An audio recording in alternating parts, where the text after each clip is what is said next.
Welcome back, 365 Sports. Joseph Duarte, Houston Chronicle, joins us now. And Joseph, I do want to kind of get your perspective on Big 12 football stuff towards the end, but the Cougs rolling along right now, got vengeance on Temple yesterday, which I'm sure was a bee in their bonnet. I mean, nobody rolls the season undefeated, but the team that does beat you kind of always sticks with you.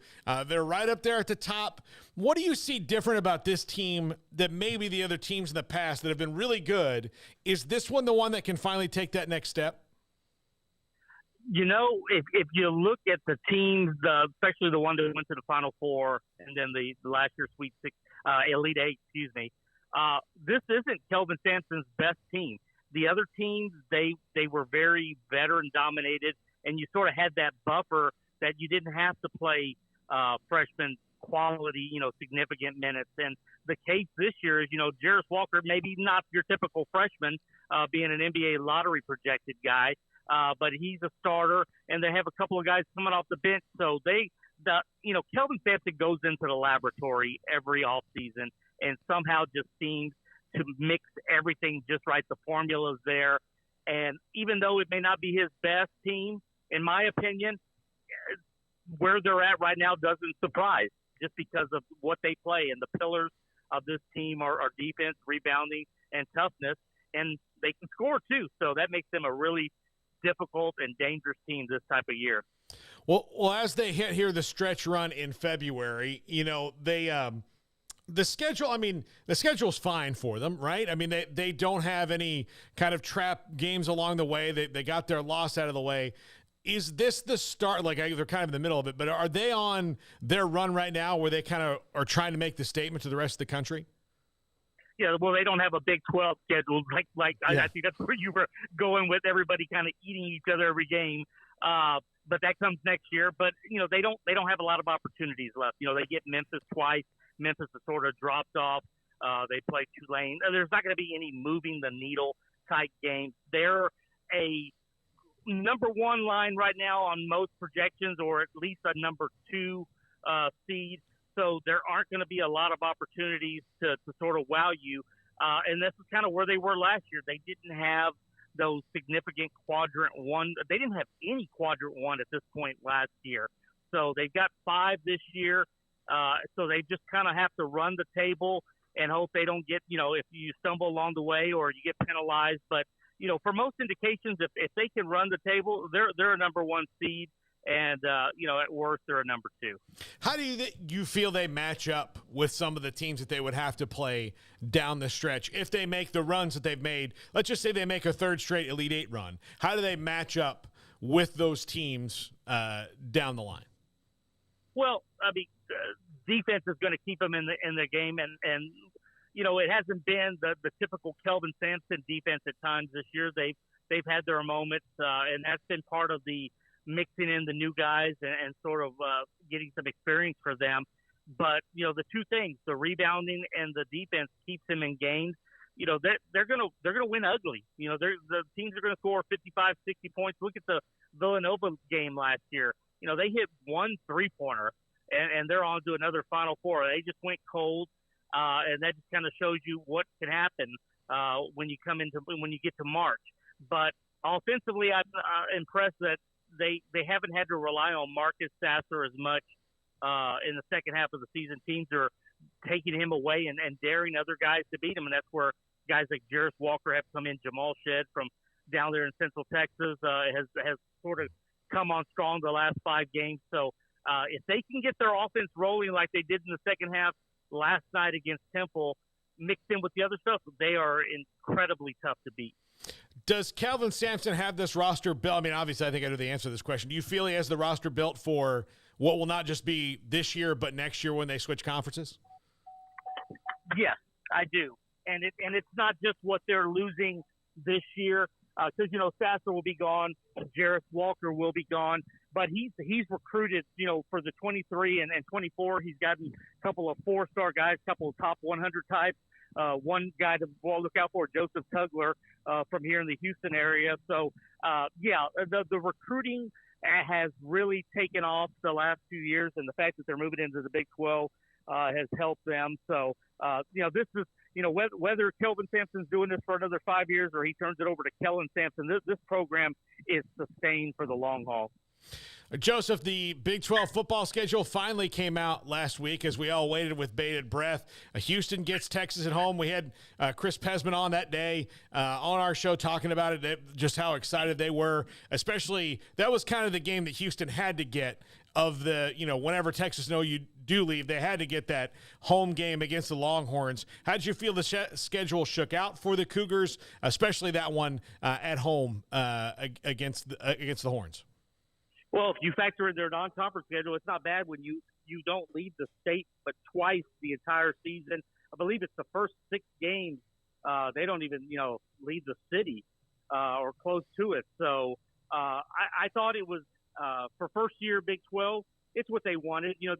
I was a little surprised that they're going back to Lubbock 2 straight years, but I'm sure that was one of the concessions that were made in terms of who you got on the schedule and how and where you would play. But no, TCU was an interesting get because there just happened to be that opening there. And Houston talked with TCU officials and said, hey, let's try to make this work. And they did. But you're right, the Texas game, it'll be the biggest home game they've ever had at the existing place and at least the biggest in at least 2 decades.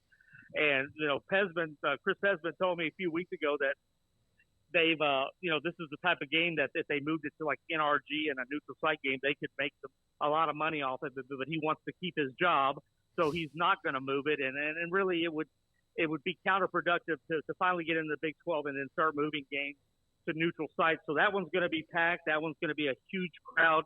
And the fact that they can drive fans wise can drive to Waco and really even to Lubbock. You look at the schedule, it's really setting up nice. It's kind of going to be like the old Southwest Conference days. Do you feel that game will be majority Houston fans, or do you think the Texas fans will get in early on that? Well, I can tell you there will be no temporary bleachers set up at that game. But you know what? It's interesting because they're going to roll out season ticket information in about a week.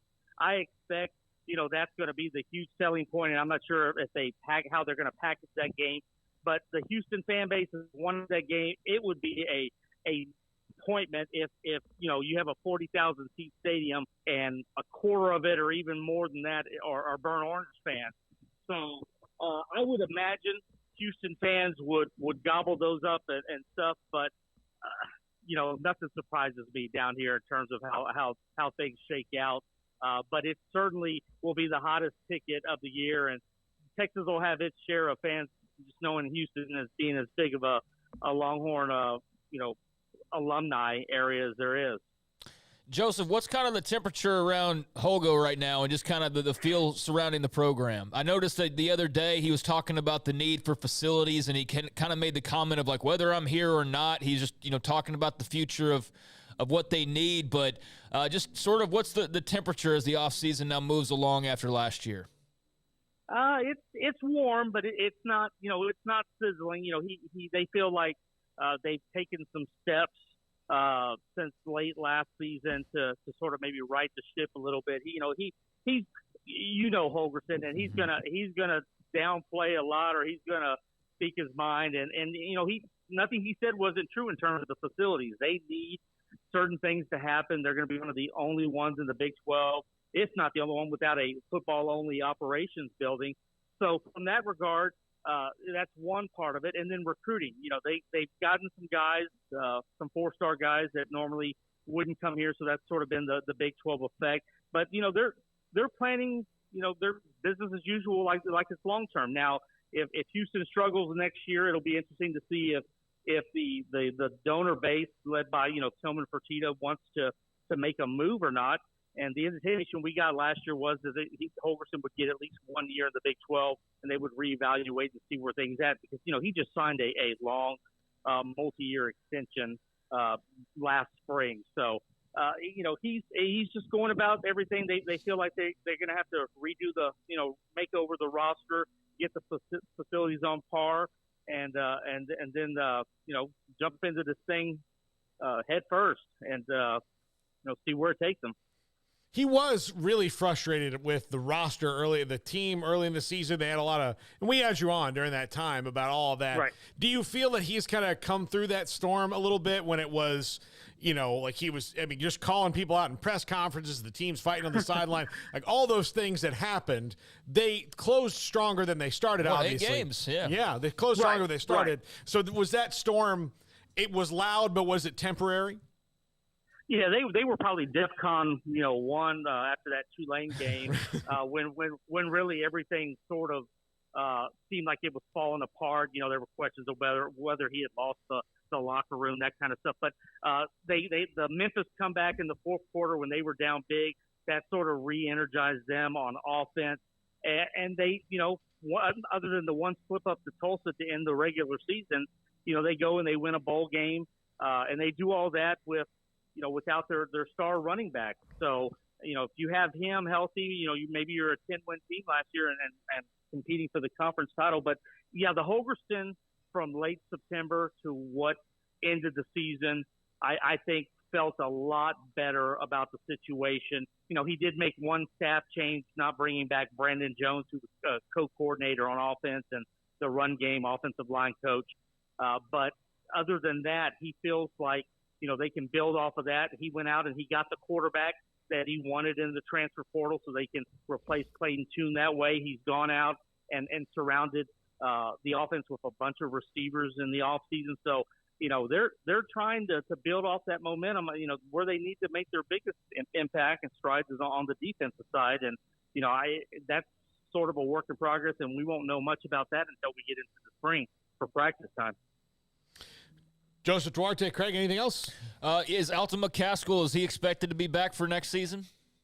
Yeah, he is. And in fact, the latest on his knee was that, he's good to go. They how those injuries go. Once they get him in the spring, see how that first hit, that kind of stuff. I'm sure he won't have much contact in the spring, but they feel like he's good to go. And whether the question was about potential leaving and stuff, we've got no indication. And Alton has basically said recently that he will be with the Cougars in 2023. That's awesome. He was a lot of fun to watch, as you know, before he got hurt. So that's terrific news that he's coming back. And by the way, talking about the skid that went, it turns out Tulane was pretty good. Yeah, that was the yeah, right. That was As Lincoln Riley. Yeah, exactly. Yeah, it turns out they were pretty good after all. Yeah, he was probably like everybody panics like, oh my God, Tulane, and then all of a sudden they're one of the best teams in the country, and you look back, you're like, well, that was much ado about nothing. We should have probably just taken it on the chin. Well, Joseph, thanks a lot. Thanks for always hopping on when you do. Enjoy the run here for the Cougars. I'm sure we'll have you on again soon. Hey, thanks for having me on the radio, guys. Appreciate it. Joseph Duarte, Houston Chronicle, with us here on 365 Sports. In the next hour, Brian Johannes.